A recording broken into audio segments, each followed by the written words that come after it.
Atención. Estás ingresando a un espacio interactivo de comunicación política y social, con enfoque centrado en Montevideo y perspectiva nacional e internacional. La invitación es a que nos acompañes a compartir una hora de noticias, entrevistas, comentarios, análisis y opiniones. Un encare distinto para tu información, comprometido, tomando partido por la vida y nuestra gente. De ahora en más, no mires para el costado. Quédate en nuestra sintonía y sumemos comunicación a este tiempo de cambios. Construyamos el futuro conociendo, entendiendo y modificando las cosas que pasan. Conducen Adrián Moitiño, Susana Silva y Daniel Almeida. Columnista especial, León D'Amico.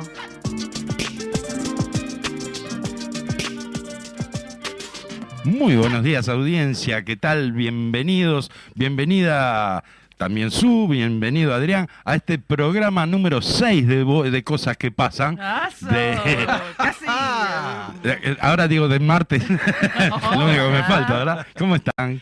Muy bien, por suerte. Bien, buen lindo fin de semana. La verdad, excelente. que caluroso, Precioso. excelente, precioso. Y con un día muy especial ayer, ¿verdad? Claro, O sea, sí, más sí. allá de que sabemos que es un día comercial y demás, nunca está de más el mimo a aquellas mamás que se lo merecen, por lo menos, ¿no? Por supuesto. Así Claro. que bueno, y un poco en esa tónica, digo, ¿no? Que ayer fue el Día de la Madre. Vos sabés que me enteré de algunos regalos originales, capaz que le pasó lo mismo, digo, A ver. amigos, A ver. amigas, que hicieron regalos muy originales a su madre, por ejemplo, ¿verdad? Ajá. Contanos. Una amiga a la madre le regaló una cuponera de la mutualista de que es socia la señora, con órdenes para consulta médica y tickets de medicamentos. Y además un complemento de vitaminas y minerales para la memoria. Pero, ¿para qué? Y, a ver, no sea cosa que le vaya a pasar como a Santiago González, el exdirector de Convivencia y Seguridad Ciudadana, que fue y se atendió en el hospital policial, recibió medicamentos, y el medicamento para la memoria es por si se llega a atender igual en el policial, que no se vaya a olvidar. Claro, porque está bien. González unos días antes había negado que lo hubiera hecho, así que... Sí, no, yo no fui, yo no. Claro, por eso. Entonces, para que a la señora no le pase eso, el medicamento para la memoria Y también, después ¿verdad? renunció. Y claro, no, la señora no, pero González, no, González sí. Sí. O sea, después que salió todo a luz, que se destapó todo, el hombre tuvo que renunciar al cargo, ¿verdad? Y Bueno, sí, ¿y a vos qué te pasó, Susana? Bueno, yo sí, pero tenés razón, hubo regalos originales ¿Viste? este domingo. Sí, yo sé que me encontré un amigo, me comentó que a la madre le regaló un curso de tiro con arma de fuego con prácticas en el polígono. Caramba. ¿Y ahora? Ah, sí.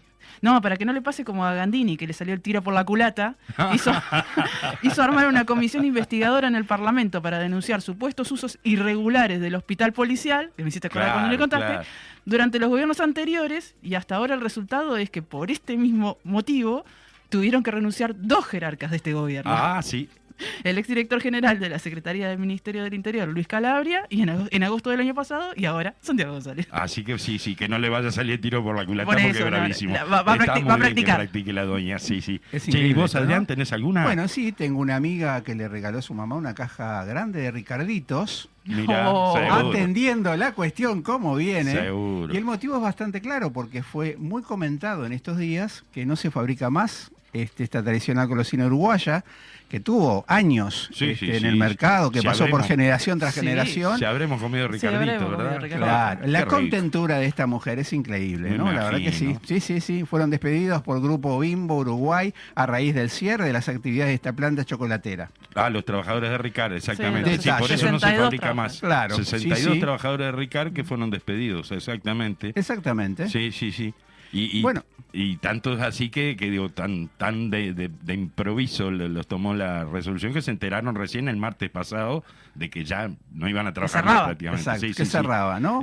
Así que bueno, están tomando medidas, paro de 1 hora por turno en la fábrica para informar de la situación, y hicieron una concentración en la puerta de la El planta jueves, de ¿no? Bimbo. Exacto, Sí, el jueves exactamente. de mañana Y bueno, el dirigente de la Organización Nacional de Obreros del Dulce y Ramas Afines, ONODRA, Javier García, fue que consignó esta novedad y dice que las causas del cierre, la empresa les dijo que fue una orden de la Central Mexicana, ¿no? Así O sea, no. Caramba. sí, De una internacional, ¿no? Sí, Exacto. yo no tengo nada que ver. multinacional, La orden claro. vino de Eso un arriba. poco para desmitificar el tema de que, bueno, que si suben los salarios, que si los trabajadores hacen conflicto y demás, se pierden fuentes de trabajo. Sí. Bueno, no, se pierden fuentes de trabajo, punto. Y los Ahora, Ricarditos. Con Y los baja de salario. Exactamente.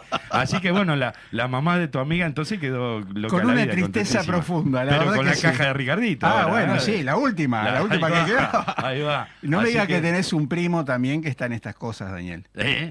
Mi primo, mira, vos debes tener la bola de cristal, De lo más una por mínimo. lo menos.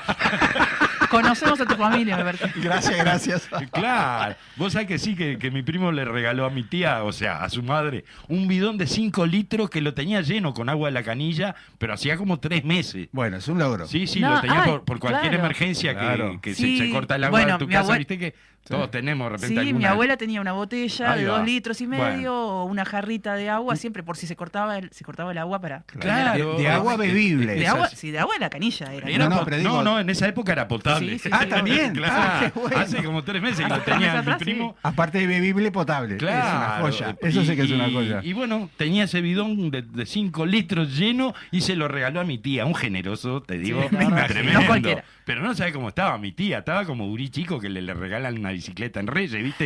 Sí, tal cual. Salió a la puerta con el bidón, le contaba a las vecinas qué era. No, impresionante.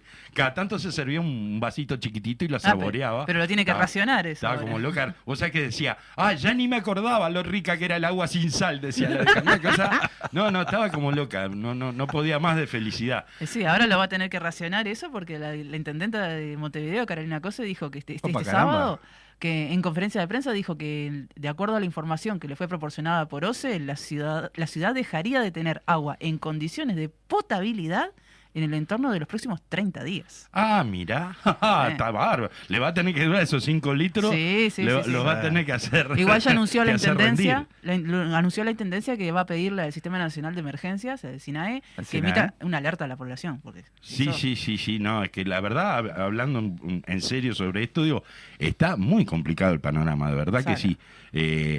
Si sigue en esta situación, le van a tener que seguir agregando el corte, digamos, de agua salada, va a tener que ser cada vez mayor, y ya va a llegar un punto en que no se va a poder consumir No. el agua, ¿no? Así que es grave de verdad. Sí.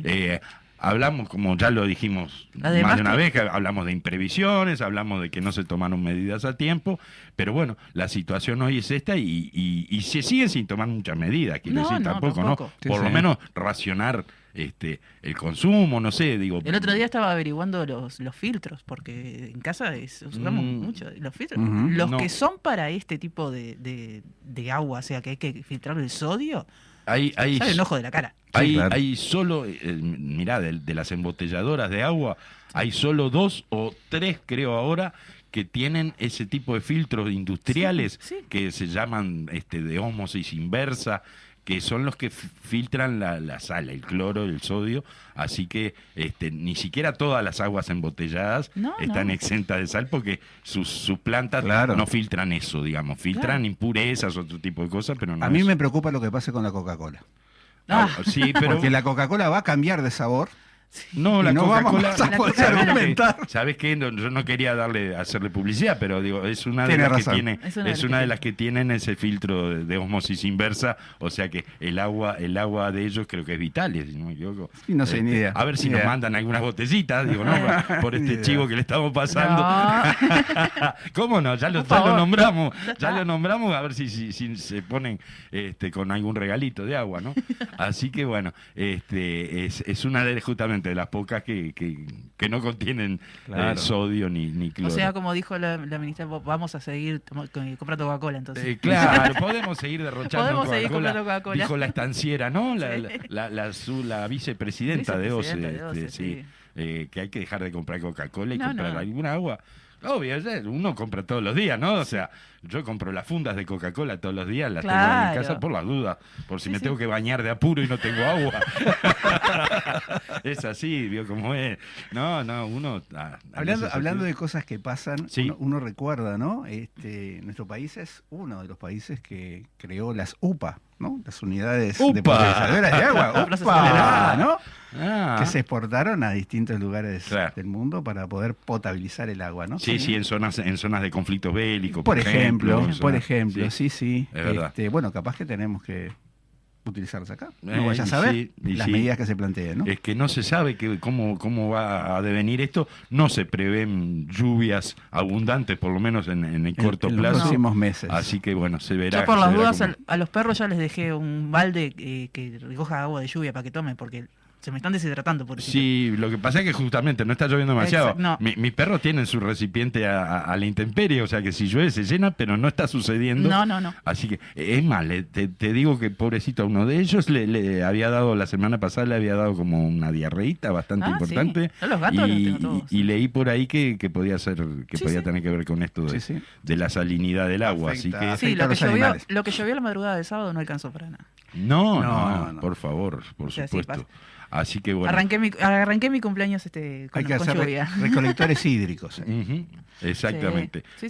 Bueno, les quería contar, estoy buscando que hoy en el PIT-CNT tenemos una conferencia de prensa. El PIT-CNT, conferencia de prensa sobre situación del agua. Bien. Hoy a las 12, ahora al mediodía, en Jackson 1283, el secretariado ejecutivo del PIT-CNT y nuestra filial de FOSE citan urgente una conferencia de prensa por la situación del agua, por consultas a Fernando Gambera, secretario de propaganda, Gabriel Molina, adjunto, prensa y propaganda del PIT-CNT. Así que hoy a las 12 en Jackson 1283, entre Charrúa y Guaná, acá cerquita de Sí, donde acá estamos cerquita, nosotros, la más o radio, menos. Un par de cuadras.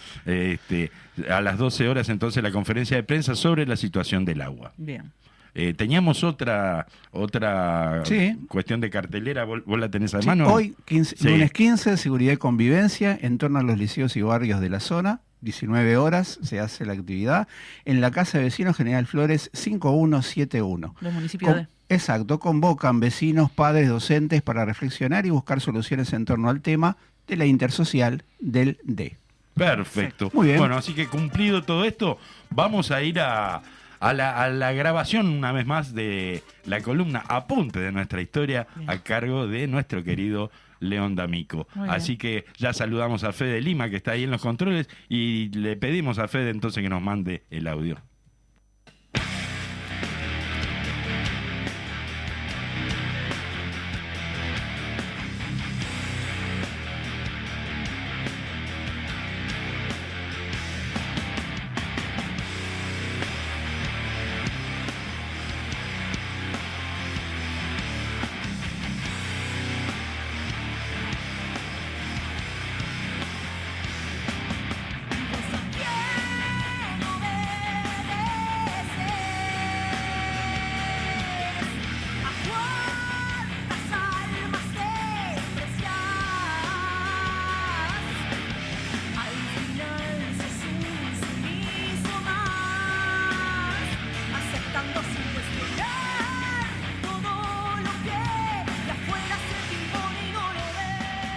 Bueno, bienvenido León, ¿cómo estás? Buenos días, ¿cómo estás? Buenos días para toda la audiencia, buenos días Daniel, buenos días al resto del equipo. Muy bien, retomando, Vamos a seguir con vamos a seguir el tema que iniciamos el lunes pasado, que es lo que en su momento fue el Congreso del Pueblo, El Congreso y del hoy es Pueblo. el primer Congreso. exactamente. Y habíamos estado viendo, o sea, quedamos en la charla anterior, en que el 2 de agosto del 64 la naciente CNT, Ujú. recordemos que era todavía una... Estaban en negociaciones, Claro. digamos, para... Estaban en el proceso de conformación. Exacto. O sea, se termina de fundar en el 66 con el Congreso de Unificación Sindical, pero en el 64 se están dando los primeros pasos, se está conformando. Exacto. Y a medida que se va conformando esta nueva central, o esta convención en realidad de trabajadores, hace un llamado al Congreso del Pueblo. Habíamos quedado ahí. Cuyos 2 puntos principales eran un programa de soluciones a la crisis y un plan de lucha que permitiera realizarlo en la práctica. Muy bien. Teniendo en cuenta de que no íbamos a tener mayores respuestas de los gobiernos de la época sobre el programa de soluciones a la crisis, lo que se planteaba era una serie de acciones, de movilizaciones que permitieran generar, por lo menos, arrancar algunas conquistas en ese claro, sentido. por lo menos ponerlas arriba de la mesa y en la opinión pública. Pero bueno, entonces esta nueva convención, inicio, es raro, no sé cómo definirlo, pero el embrión de la CNT, exactamente, esta CNT naciente, ahí está, hace el llamado a este Congreso y y el Congreso, nosotros lo hablábamos el lunes pasado, tenemos en la cabeza esos días de Congreso donde se reúnen, en un estadio a discutir, que de hecho exactamente se reunieron en un estadio a discutir, pero el Congreso es todo un proceso anterior de reuniones preparatorias, de elaboración de documentos, claro, me imagino, y de movilización. Ya había un documento base, que fue que hablábamos el lunes pasado, que había salido de la Central de Trabajadores Uruguaya, la CTU, que es eso sí es el antecedente directo de la CNT, que se toma como base. Y hay un libro que yo lo recomiendo a quien le interese el tema, y además como vamos a estar hablando del Congreso del Pueblo de aquí para adelante, que es muy bueno, que se llama El Pueblo delibera, el Congreso del Pueblo 20 años después, que lo sacó el Centro Uruguayo de Uruguay Independiente y que se encuentra en la página Sitios de Memoria. Mira. Disponible para que lo descargue todo aquel que quiera. Bárbaro. Pero lo bueno que tiene este libro es que hace una compilación de documentos y de artículos periodísticos sobre el Congreso del Pueblo. Bien. Donde se va recorriendo desde el llamado hasta la realización, pasando todo el proceso, por unas polémicas con los diarios de la derecha, entre Arismendi y los diarios de la derecha que acusaban al Congreso de ser una tapadera de infiltración marxista. Nos estamos adelantando, pero todo eso está compilado en este libro que al que le interese le recomiendo, y el otro libro que vamos a recomendar es El Movimiento Obrero Uruguayo de Vladimir Turiansky, que se escribe en el 70, o sea, unos años nomás después de la realización de este Congreso. Pero bien, entonces, la naciente CNT, nueva organización, el 2 de agosto es un llamado que se publica, entre otros, en el Diario El Popular, a la realización de este Congreso. Y decía ese llamado: las organizaciones sindicales de obreros, empleados, funcionarios públicos reunidos a la Convención Nacional de Trabajadores han aprobado un programa de soluciones inmediatas y de fondo para esta crisis, pero consideran un deber dialogar al respecto con los restantes sectores del pueblo, jubilados, estudiantes, profesionales universitarios, docentes, artesanos, campesinos, pequeños y medianos productores de la ciudad y el campo, trabajadores del arte, la cultura, la enseñanza y todos los hombres y mujeres que estén interesados en impulsar las soluciones de progreso necesarias para el país. Bien amplio entonces el llamado. Claro, lo que tenemos es el documento inicial de la CTU, que lo toma la naciente CNT.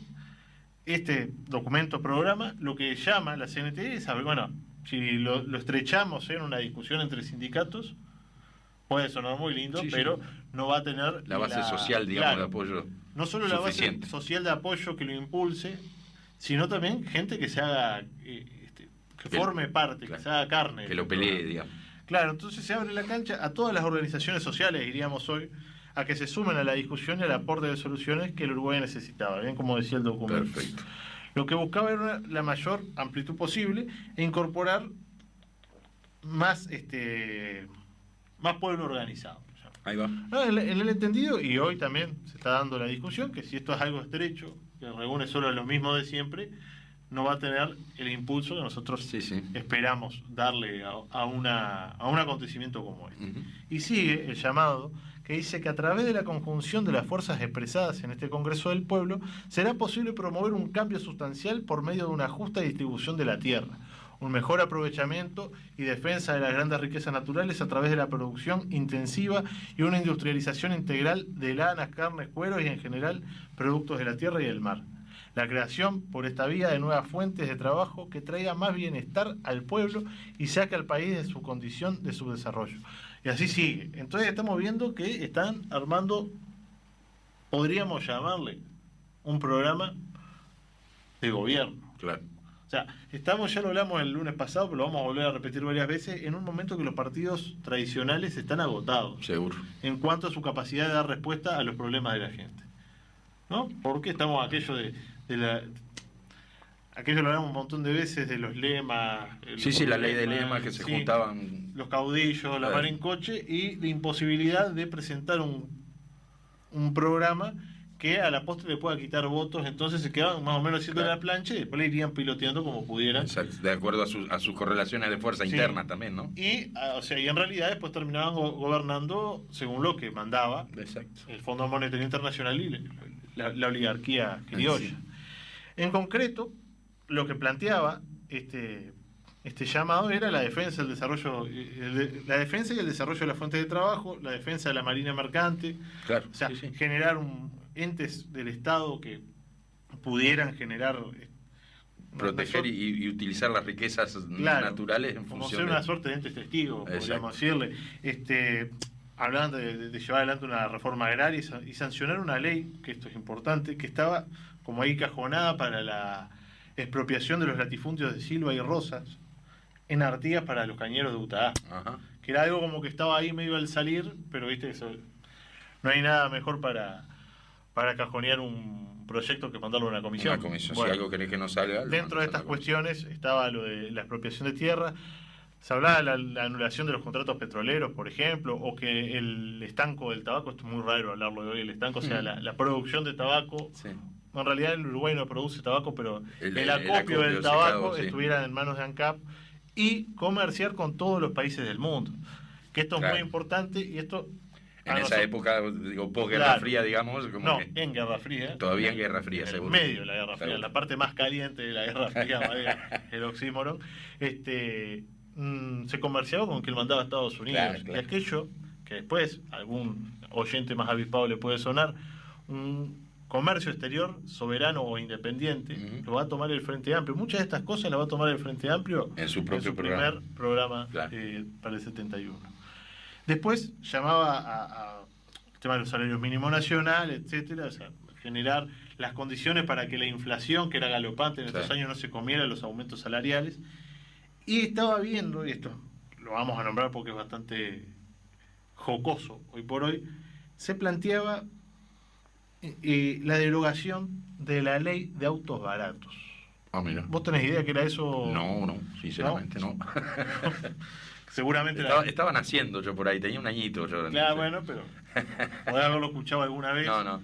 Seguro que los más veteranos que nos escuchan se deben de acordar. En 1955 se aprobó una ley en el Parlamento que habilitaba a los legisladores a importar automóviles sin ningún tipo de impuesto. A los legisladores únicamente. A los legisladores, a diputados y senadores. Que además tenían la flota de vehículos del Parlamento a disposición, ¿no? Sí, todo eso, pero además para sí mismo podían hacer estas importaciones de estos autos, que eran los colgachatas. Claro. Y ¿qué pasa? Y es como una berretada muy grande, porque uno después lo lee y dice, no pueden ser tan terrajas, que cuando empieza a aumentar la inflación, porque vos podés decir, yo qué sé, hay gente que puede ser un beneficio innecesario, ¿no? Sí. Vamos a decir, bueno, es un privilegio en la casta política. Claro, podemos nombrarlo así. Pero bueno, vos podés decir, yo qué sé, es un privilegio, pero tampoco es tan grave. Ahora, la terrajada viene por el lado que cuando los sueldos de los legisladores, que se pueden aumentar una vez solamente al año, empiezan a ser carcomidos por la inflación que su inacción también generaba, empezaron a importar autos y a venderlos. No. Entonces era una terrajada bárbara. Por favor. Pero no puede ser tan terrajada de estar haciendo esos negocios tipo, no sé, como el que se queda con el vuelto. Una cosa y era como ya llegó un momento que era escandaloso. O sea, esto se aprueba en el 55 y se termina derogando en el 67. Ya no eran legislaturas, eran automotoras. Claro, era automotora, no sé, Herrera. Pero era dentro de esas cuestiones de los privilegios de los gobernantes que, frente a la miseria generalizada. Claro, además eso, ¿no? Situémonos en que ya estábamos empezando a vivir una crisis económica. Sí. Pero sumado a todas estas, y ya vamos a ir acercándonos al final, sumado a todas estas reivindicaciones concretas, se discutía un plan soluciones a largo plazo. Claro, claro. Pero, como dijimos al principio, el segundo punto de todo esto era ese calendario de acciones para poder aplicarlo en la práctica, o sea, ese plan de lucha para aplicarlo en la práctica, y esa serie de reuniones y acciones preparatorias, dentro de las que estuvo lo que podemos llamarlo el bautismo de fuego de la naciente CNT, que fue el primer paro general convocado por esta nuevo por organismo, el conjunto de los sindicatos, digamos. De los sindicatos que en ese momento estaban formando la CNT, que fue convocado para el 9 de abril del 65. Ajá. Y en el cual se estima, y acá siempre es bastante, pueden ser discutibles los números, hay cosas que no son discutibles, pero la cantidad de gente siempre es materia de discusión. Se habla que participaron entre 800.000 y 500.000 personas. Lo de 800.000 personas lo dijo alguien muy envalentonado. Se habla pero de igual, más de medio millón de trabajadores, o sea, no afectados, sino formando parte de la paralización del país, algo que no tenía antecedentes en nuestro en el Uruguay. Estamos hablando de, en ese momento, una población mucho o bastante menor que la actual, ¿no? Sí. No llegábamos a 3 millones. A 3 millones y medio no llegábamos. No sé, tendremos que buscar ese dato. Pero Gerardo Cuesta, por ejemplo, histórico dirigente de la UNRWA, decía que era algo histórico, algo nunca visto en el Uruguay, y que marcaba una etapa superior de la lucha, o sea, como que ese paro... Y fue un mojón, ¿no? Fue un antes y un después. Elevaba al pueblo uruguayo una etapa superior de las luchas por sin duda sus reivindicaciones, y que fue un paro que tuvo no solamente como protagonista a lo más organizado de los trabajadores, o sea, los sindicatos de los fuertes, los clásicos, que vienen con una historia de lucha casi ya en ese momento, de 80 años de lucha, 60, sino que se suma a este paro el estudiantado, tanto de secundaria, que es muy fuerte en este momento, la organización de secundaria, como de la universidad, y las organizaciones de jubilados y pensionistas. Y me imagino que algún sector del comercio pequeño. El pequeño y mediano comercio también, en esta cuestión de lo que hablábamos, creo que lo hemos nombrado, no sé si acá o en otras instancias, de los paros cívicos, donde los mismos sindicatos iban a hablar con el bolichero del barrio, a explicar la necesidad y el por qué era... ¿Por qué estaba involucrado, digamos, también? Porque era importante para él parar algo que a veces es muy difícil... Visualizarlo a priori, por lo menos de entrada, ¿no? Si no te lo explican un poco. A ninguno de nosotros nos llama la atención que el bolichero, el almacenero, tenga abierto un día de paro, nos parece normal. En esa época cerraba. Y para terminar, y esto es Héctor Rodríguez, el histórico dirigente textil, que también había sido un histórico dirigente del partido hasta que fue... O sea, se lo pueden recordar porque fue... antes del 55, fue digamos. Purgado por Gómez y después no volvió. Decía a Marcha, escribía en Marcha, que los que concurrimos al mitin de la curva de Maroñas lo vimos flanqueado por un enorme cartel de hule de la Organización de Técnicos Aeronáuticos del Uruguay. Mirá. De Pluna. Y por modestísimos cartelitos sobre cartón de un comité vecinal del Cantegril Barrio 16 que decían: queremos trabajo. La protesta contra la crisis y la bancarrota nacional unió a las más altas y mejores remuneradas jerarquías del trabajo en el país con aquellos con más severas que más severamente padecen la desocupación. Claro. Entonces estamos ya en un momento de que la lucha trasciende, o sea, podemos pensar que un técnico aeronáutico... Sí, es alguien que está medianamente cómodo, por lo menos. Entre comillas, los intereses de ese tipo de personas no tienen nada que ver con el que no tiene laburo. Sin embargo, estaban juntos ahí. Están juntos porque, más allá de esas diferencias de ingresos sustanciales, entienden que en realidad tienen que ver la suerte de uno con la del otro y la suerte de todos. Como hoy, es claro, en esto de que ninguno de nosotros nos vamos a salvar solos. Claro. Bien, vamos a dejar por acá, pero vemos que este gran paro bautismo de fuego, va a tener un correlato y va a confluir en el primer acto del 1 de mayo que se va a realizar bajo la bandera de la CNT y la consigna de la unidad, lo cual es un mojón más en este camino hacia el Congreso del Pueblo. Perfecto, vamos a seguir entonces la próxima semana. Vamos a estar viendo algunos detalles interesantes de este Congreso. Muchas gracias. Todavía. Ahí está, muy bien. Muchas gracias, León, y como siempre un placer de participar contigo en esta columna que siempre me deja enseñanzas. Bueno, nos estamos hablando. Hasta la próxima.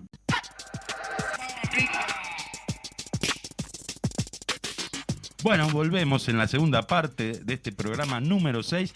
Antes de pasar a lo que habitualmente hacemos, un par de menciones nada más. Una, bastante superficial, pero bueno, no puedo dejar de hacerlo. Ayer fue el aniversario número 124 del Club Nacional de Fútbol, así que acá tenemos invitados, algunos sonríen, otros ponen cara fea, pero no importa, la tolerancia ante todo, así que un saludo a todos. Me voy a vengar después. La amplitud. Los bolsilludos y bolsilludas por ese aniversario. Bueno, y la otra, sí, más importante. Un poco más seria.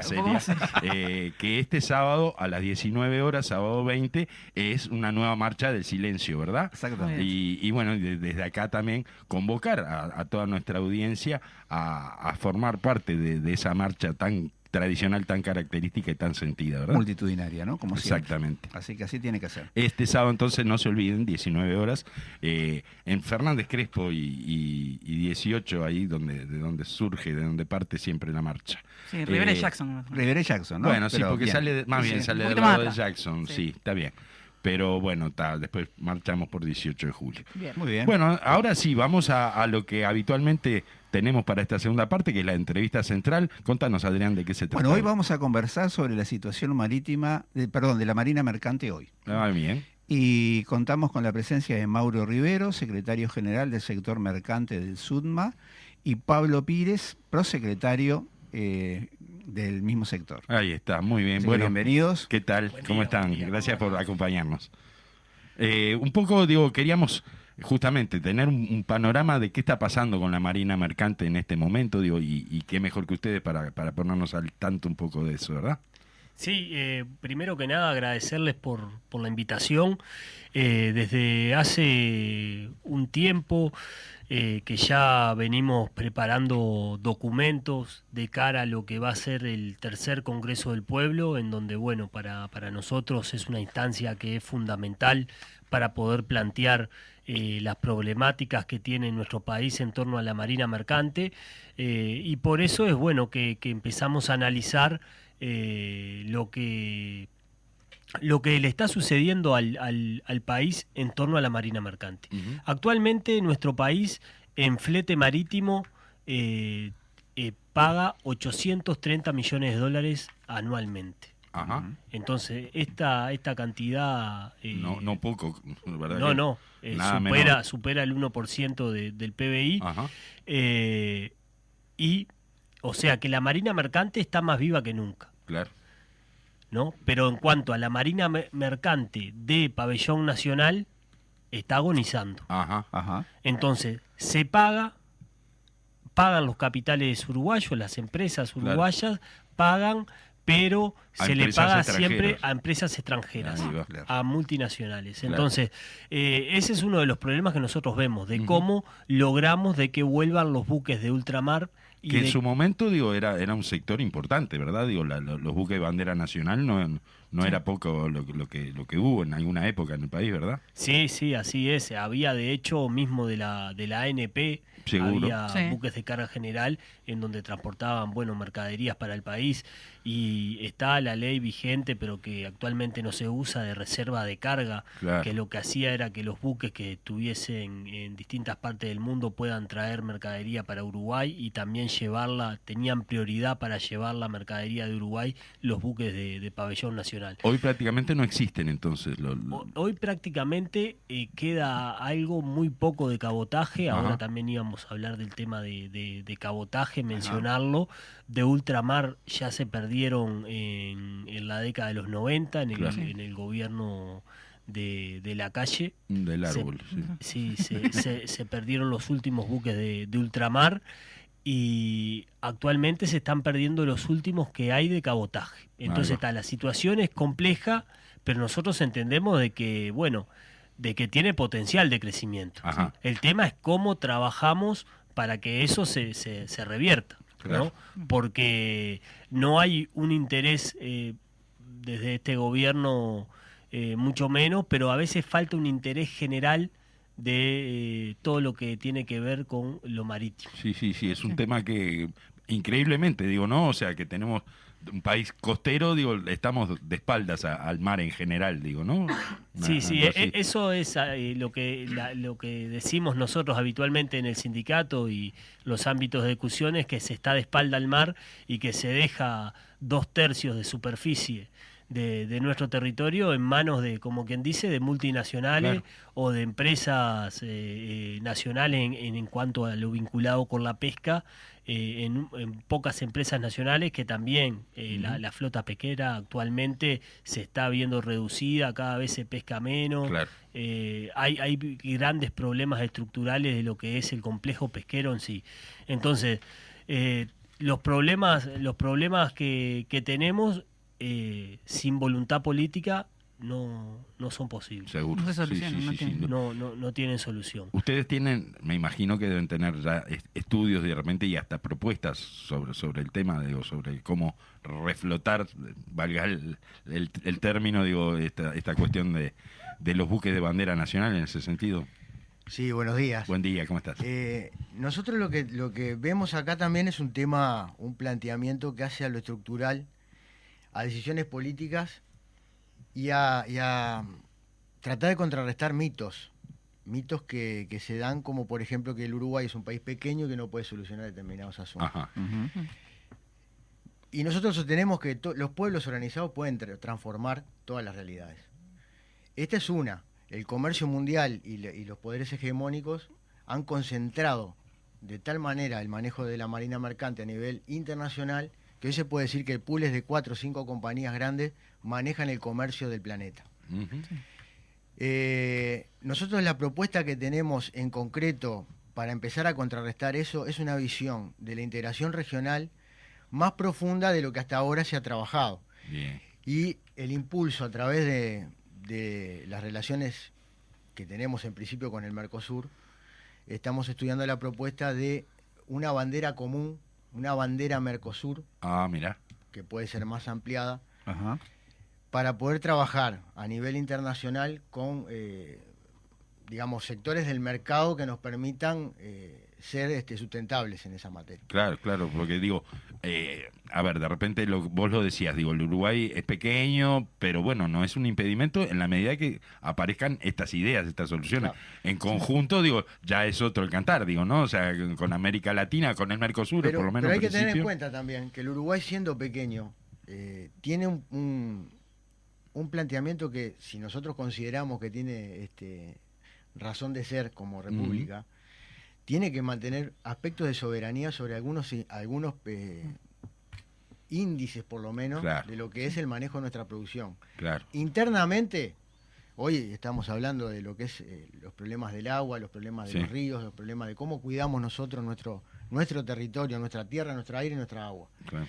Y nosotros tenemos que plantear que una de las cosas que se han dejado de lado, siendo uno de los medios de transporte más económicos y menos contaminantes, ajá, sí, claro, es el traslado a través de los ríos, el uso de nuestros ríos y nuestros mares para el traslado para el transporte de mercadería. Claro.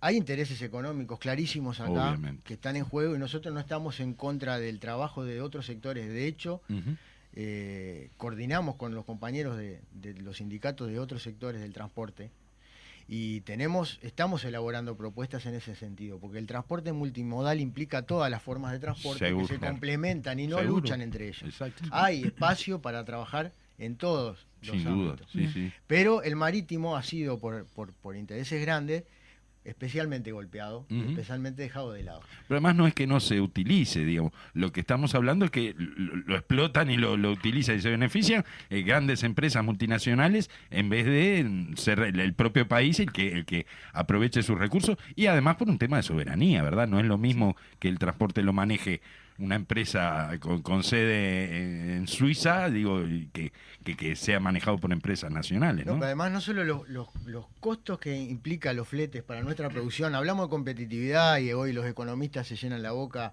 con hablar de competitividad y de que nosotros somos un país poco competitivo, etcétera, etcétera. Uh-huh. Ahora, los costos que implican los fletes en manos de potencias extranjeras están regulados por el mercado y están regulados, claro, por esa concentración, además. Es como las grandes superficies que manejan los alimentos en Uruguay. Totalmente. Son los que indican el precio que va a tener nuestros alimentos y qué alimentos vamos a consumir y qué alimentos no vamos a consumir. Exactamente. Lo mismo sucede en esto. ¿Y sí? Los fletes se han encarecido por la concentración que implica el transporte marítimo a nivel mundial. Claro. Por lo tanto, ese nicho de soberanía también implica cuestiones económicas importantes para nuestro país. Y ahora esta decisión de Argentina del dragado del Canal Magdalena y esas cosas también complican un poco las cosas para nosotros, ¿no? Y eso complican a nosotros en algunos sectores de nuestro trabajo. Justamente nosotros ahora venimos de una asamblea con los compañeros del puerto Buceo, que es el puerto, digamos, sede de embarcaciones que trasladan a los prácticos de río, que digamos ingresan y sacan los buques por el canal, actualmente por el canal del Indio, que son los que van a Buenos Aires, al río Paraná, etcétera. La producción argentina básicamente. Son prácticos argentinos mayormente. Y las empresas han abierto aquí empresas uruguayas con embarcaciones para hacer ese trabajo, porque es mucho más eficiente realizarlo desde Uruguay por la cercanía con el canal. Y la base es el puertito Buceo. La base es el puerto Buceo. La realización del Canal Magdalena implica, por supuesto, un impacto importante en el trabajo de estas empresas. Y estamos ahí estudiando, porque esto es, si bien el proyecto Canal Magdalena es viejísimo. Sí, hace muchos años. Hace décadas. Pero no se hizo nunca. Nunca se hizo, pero bueno, es un proyecto que viene desde hace muchísimos años. Ahora parecería ser que se están dando los pasos más concretos como para la realización. Que bueno, todavía igual está todo. Recién hace un par de semanas se lanzó la licitación, la pública, para el dragado y la construcción del canal. Claro. Y bueno, y veremos cómo avanza eso. Pero sí que tiene un impacto para nosotros, directo en mano de obra, directo en trabajo, directo en embarcaciones. Impacto positivo, estamos hablando. Negativo. Negativo porque... No me quedaba claro eso, seguro. Sin todavía tener números y datos, porque está todo en estudio cuál va a ser el impacto, pero sin duda que no va a ser lo mismo para las empresas que hoy trabajan en el puerto Buceo, el traslado de prácticos desde el puerto. Para ser concreto, estamos hablando de un manejo más o menos, un recorrido de unas 12 millas que están haciendo actualmente las embarcaciones para de tierra hacia el lugar de embarque, poner el práctico a bordo y a su vez cuando desembarcan traerlo a tierra. Son 12 millas de recorrido. Esto se triplicaría básicamente. Claro. Sí. Ahora sí. Porque no pasaría por las costas de... Porque, claro, el canal estaría más recostado hacia las costas, hacia el sur. O sea que los prácticos saldrían de Argentina seguramente. Exacto. Ahí están las probabilidades de manejo de eso. Sí, y también mencionar no solamente eso, sino que cuando nosotros andamos, por ejemplo, en la Rambla, que se ven un montón de luces en el río, en el mar, bueno, esos barcos son barcos que en realidad no vienen al puerto de Montevideo. Claro. Van por el Canal del Indio a puertos de Argentina. Entonces, pero esos barcos igual se les brinda un servicio desde el puerto de Montevideo. Claro. Entonces, no solamente están en riesgo los puestos de trabajo de, por ejemplo, las lanchas de practicaje que trabajan desde el buceo. Seguro. Que nosotros en puestos directos son más de 100 y indirectos son muchos más. Claro. Por todo lo que se mueve alrededor de cada una de las lanchas que hacen. De cada una de estas lanchas. Que son 5 empresas, talleres mecánicos, hoteles, remises, porque los prácticos, o sea, se mueven en esa dinámica, estaciones de radio. Entonces, el problema también surge para las distintas empresas marítimas que trabajan desde el puerto de Montevideo brindando servicios a estas embarcaciones que están esperando para poder ingresar al canal al canal del Indio y al puerto a los distintos puertos de Argentina. Que si bien no llegan a nuestro puerto, a nuestras costas, digo, también utilizan servicios que tienen que ver con nosotros, digamos, ¿no? Sí, en algunos casos no llegan, pero en otros casos sí hacen una escala en Montevideo. Entonces, eso es algo que también se puede llegar a perder. Eso, exactamente. Que es las embarcaciones que les quedaba de pasada a Montevideo y cargaban o descargaban algo, a tener que venir específicamente a Montevideo. Entonces eso ya encarece el producto que estén trasladando. Muchas veces ni siquiera lo van a hacer de repente, porque no conviene económicamente, ¿no? Entonces el problema del Canal Magdalena es que cómo se cede el Canal Magdalena. Y el Canal Magdalena para que haya modificaciones en el Río de la Plata tiene que ser de mutuo acuerdo entre las partes. Ajá. Entonces está el Tratado del Río de la Plata y desde Uruguay se pidió poder aumentar la profundidad para UPM, o sea que fue Sí. UPM la que exigió Sí. mayor profundidad. Claro. Ya actualmente estamos en 12, se va a pasar a 13 y para cuando la planta esté operativa lo que se busca es estar a 14. Ajá. ¿Y ese costo de profundizar el canal? ¿Quién lo paga? Ese costo lo paga el Estado uruguayo. Ajá. Eso no lo paga UPM, lo paga la Claro. ANP, la Administración Claro, Nacional de sí. Puertos. Entonces, no solamente eso, sino que hubo ahora modificaciones en cuanto a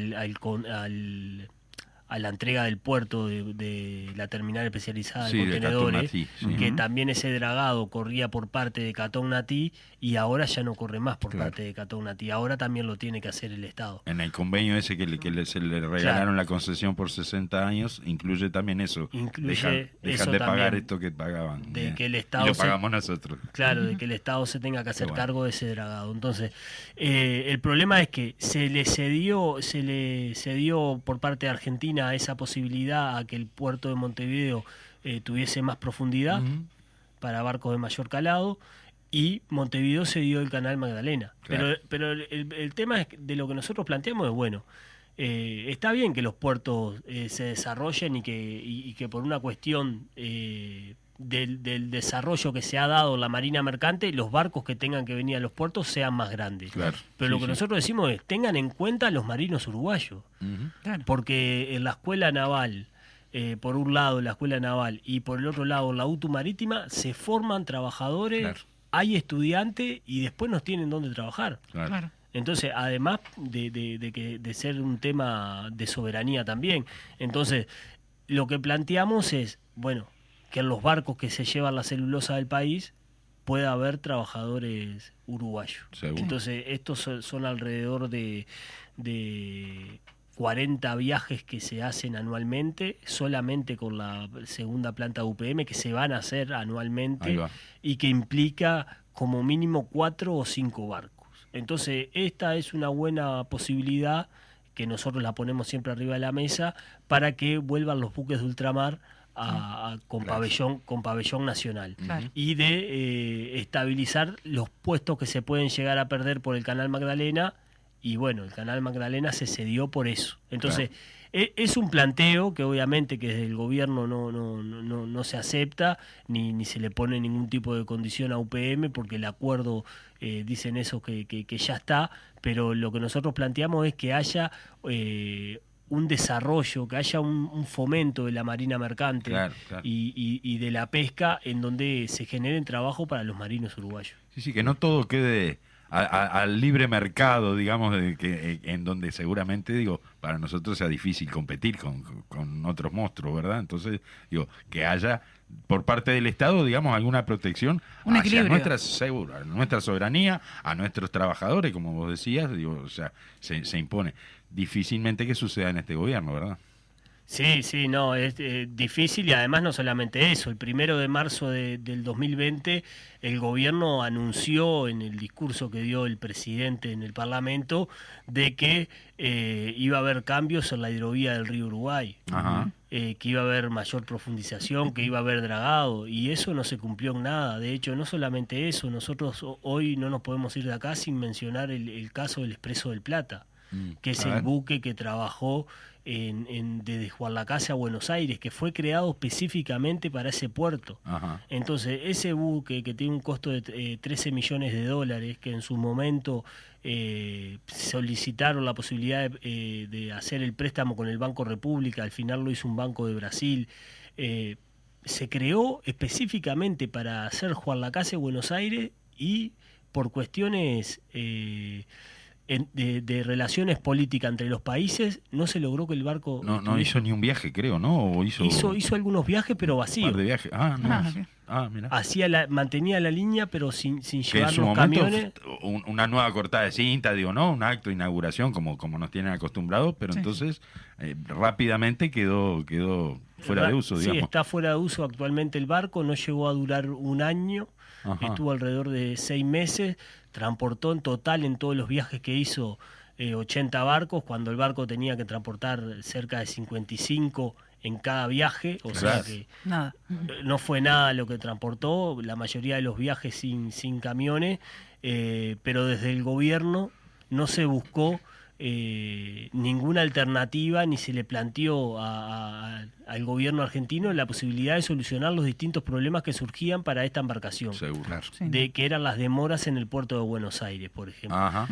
Y no solamente eso, sino de la desregularización que hay en lo que es el transporte carretero, que mismo nuestro compañero, como decía bien Pablo hace un momento, que nuestro compañero de los camioneros nos plantea lo mismo. O sea, en el único lugar en donde el camión compite con la embarcación barco, de Fluvial es acá en Uruguay. Después en ninguna parte del mundo ya está descartado. Se sabe que el barco transporta mucho más y por un costo mucho menor, y no solamente eso, sino el impacto que tiene en la contaminación. Porque con un litro de combustible se mueve muchas más toneladas de lo que se mueve en el camión. Entonces, me haces acordar, perdona que te corte, pero cuando estuvieron compañeros de FANCAP acá, nos mencionaban el tema ese del barco que tenían para el transporte hacia el litoral, digamos, de combustible, que también se desmanteló, ese barco quedó fuera de uso y ahora se transporta por camiones directamente, ¿no? Con el costo, lo que vos decías, lo que implica, ¿verdad? Sí, ese es parte del desmantelamiento, del desmantelamiento del Estado, que está planteado desde las políticas o de la concepción de las políticas económicas de este gobierno. Sin ir más lejos, cuando tú mencionabas, yo me estaba acordando de cuando mencionábamos todo esto de poder levantar la mirada, hacer planteos de desarrollo de la marina mercante como de cualquier otra actividad prácticamente que se mire en el Uruguay. Productivo. Obviamente que el movimiento sindical está poniendo cabeza, poniendo esfuerzos, planteándose alternativas y propuestas distintas. Sin embargo, desde las autoridades específicamente hoy nos pegaron ya en la línea de flotación con esta modificación de la ley de negociación colectiva que acaban de hacer. Nos quieren meter año tras año a pelear por lo que ya pudimos obtener, por lo que ya pudimos acordar con las empresas, y no a pensar en cómo hacer propuestas a futuro de este país para salir adelante. Entonces, permanentemente hay una política de sacar de la jugada al movimiento organizado, ya sea sindical y social. Lo vemos con el tema del agua. Durante años muchas organizaciones que vienen trabajando y haciendo planteos concretos en el tema del agua, y esto trasciende incluso, y hay que decirlo, a las políticas de este gobierno, no han sido tenidos en cuenta, por suerte hoy, en el sentido figurado, porque la desgracia que estamos viviendo, resultado de la ineficacia en pensar hacia futuro y en poner manos a la obra cuando todavía había tiempo en algunas cuestiones, nos hace ver que la ciudadanía está en una casi admirable alarma. Seguro, el tema por fin, se está tomando a nivel de la opinión pública en general. ¿Es necesario en este tema o en cualquier otro llegar a este punto? No, claro. Sí, claro que no. Entonces, no decimos que nosotros tengamos la razón en todo y mucho menos. Pero por lo menos sentémonos a conversar, a discutir. En el despliegue técnico tal vez haya muchas opiniones. Exacto. Pero sí decimos que el movimiento sindical permanentemente, desde la humildad de nuestros planteos, está poniendo cabeza en todos los temas y está haciendo propuestas. Y hoy vemos cómo se nos quiere hacer retroceder a la defensa de cosas que ya parecían inamovibles en el Uruguay. En cada ronda de negociación tener que renegociar cada puntito que vos conseguiste a lo largo de la historia, te lleva a perder tiempo, digamos, en eso que vos decías, ¿no? No poder buscar soluciones. Ahora, yo estaba pensando, los estaba escuchando hablar y me quedé pensando las condiciones de trabajo arriba de los buques. Yo creo que es un tema más largo esto. Sí, bueno, esto las condiciones de trabajo Tenemos de todo tipo. Tenemos en casos en donde tenemos organización y organización fuerte, en donde hemos logrado avances significativos en cuanto a las condiciones de trabajo, y tenemos otros casos en donde, bueno, lamentablemente, aunque no lo crean, empresas en donde falleció un compañero, tenemos un caso de falleció un compañero el año pasado y los trabajadores hacen 45 jornales en un mes. Entonces, ustedes se preguntan cómo un trabajador puede trabajar 45 días y el mes tiene 30. Sí. Y bueno, porque la sobrecarga se trabaja en 24 horas y se descansa 24 horas y se trabaja 15 días de 24 horas. 15 días de 24 horas, la cantidad de horas que trabajan son lo que tendría que ser un mes y medio. Son 3 jornales por día, claro. Son 3 jornales cada vez que vas a trabajar. Y esto en el puerto de Montevideo. Qué locura, ¿no? Que son casi 4 o 5 remolcadores que trabajan de esta manera. Entonces, si vamos a Nueva Palmira, en donde hay un montón de remolcadores y hay barcazas, la situación es mucho peor. Peor todavía. Es mucho peor en el interior que en Montevideo, obviamente. Sí, se supone que se podrían cambiar esas condiciones de trabajo si cambiáramos la forma en que planteamos el trabajo, ¿no? Sí. Es de esperar, digo. Sí, sin duda que se tendría que cambiar. Nosotros esto lo venimos denunciando, y es fundamental que se cambie eso. Primero que nada, por una cuestión de la seguridad laboral, de la fatiga, de lo que tiene que ver con el descanso también en las embarcaciones, pero además por una cuestión de que esto crea, de que mayor descanso crea más puestos de trabajo también. Entonces, acá hay una cuestión de, primero que nada, lo fundamental de que nadie pierda la vida en el trabajo, de que Primera no se cosa, lastimen, ¿no?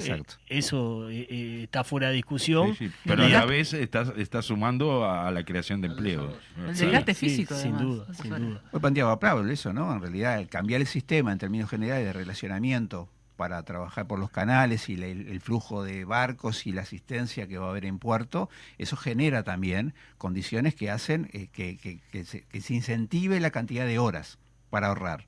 Y no puede ser el criterio de ahorro económico la pertenencia a los puestos de trabajo, ¿no? Porque genera condiciones adversas desde el punto de vista de seguridad laboral.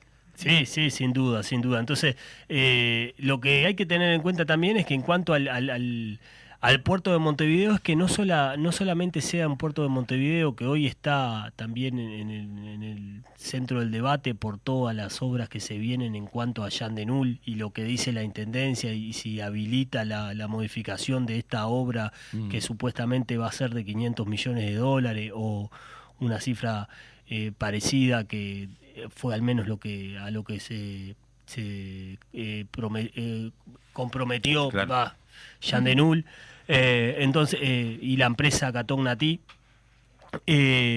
pero que también esté en juego el Uruguay productivo. Seguro. Y que el eslabón final de ese Uruguay productivo es el transporte de las mercaderías. Ahí va. En manos de trabajadores uruguayos. Claro. Y eso es una cuestión que para nosotros es fundamental, ver cómo hacemos para lograr de que lo que se produce en el Uruguay, lo que se produce o lo que se exporta del Uruguay, porque a veces nosotros nos gustaría que saliera una materia con mayor valor agregado, pero no se da. Bueno, que sea como mínimo, ya que no tiene valor agregado en el Uruguay, que lo podamos transportar nosotros, los trabajadores uruguayos. Muy bien. Y una reflexión simplemente de esto es que donde hay organización, donde hay trabajadores organizados, hay propuestas, siempre hay planteos, tal cual, hay una mirada no solo reivindicativa, o corporativa, digo, no, pero también reivindicativa, claro, en lo que hace a condiciones de trabajo, a seguridad laboral, a salario, a descanso, a una infinidad de problemas. Donde no hay organización sindical es que nos pasan estas cosas que mencionaba Mauro recién. Muerte de trabajadores en condiciones infrahumanas, trabajo esclavo, y hay que decirlo también, sucede en la marina mercante. Y siempre que en todas las ramas, en todas las áreas pasa lo mismo, o sea que no es casual, ¿verdad? Exacto, por lo tanto debería ser un interés nacional, además de que constitucionalmente está establecido así, que se desarrollen las organizaciones sindicales en todos los ámbitos laborales del país. Perfecto. Bueno, nos quedamos sin tiempo por hoy, así que les agradecemos de verdad que hayan compartido este rato con nosotros. Y bueno, a la audiencia invitarla a compartir el próximo lunes el programa número 7. Así que nos estamos despidiendo. Un beso a Sol, que nos está escuchando. Y bueno, compañeros, si quieren despedirse, les permito. Hasta el próximo lunes. Hasta el próximo lunes, nos estamos hablando. Chau, chau. Chao.